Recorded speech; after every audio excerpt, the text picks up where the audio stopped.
బండారు దత్తాత్రేయ అంటే BJP నాయకుడిగానో governor గానో కాకుండా 10 మందిని కలుపుకొని పోయే తెలంగాణ వ్యక్తిత్వం కలిగిన గొప్ప వ్యక్తి అని తెలంగాణ జాగృతి అధ్యక్షురాలు కల్వకుంట్ల కవిత అన్నారు.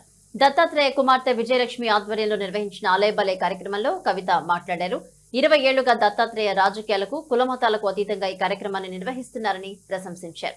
దత్తాత్రేయ వారసత్వాన్ని పుణికిపుచ్చుకొని ఆయన కుమార్తె విజయలక్ష్మి ఈ కార్యక్రమాన్ని నిర్వహించడం ఆనందంగా ఉందన్నారు. తాను రాజకీయాల్లో ఎదుగుతున్న క్రమంలో దత్తాత్రేయ గురించి చాలా మంది తనకు చెప్పేవారని గుర్తు చేసుకున్నారు. ఏదైనా పని కోసం దత్తన్న వద్దకు వెళ్తే చాలు వాళ్ళ సమస్య ఖచ్చితంగా పరిష్కారం అయ్యేదని అన్నారు. పండుగ అంటేనే 10 మంది కలవడమని, పండుగ అంటే 10 మందితో ఆనందాన్ని పంచుకోవడం అన్నారు కవిత. తెలంగాణ సంస్కృతి ప్రతిబింబించే ఇలాంటి వేదికను 20 సంవత్సరాలు నిర్వహిస్తున్నారని కవిత అన్నారు. విజయలక్ష్మి కూడా కార్యక్రమాన్ని విజయవంతంగా ముందుకు తీసుకువెళ్తున్నారని ఆకాంక్షించారు.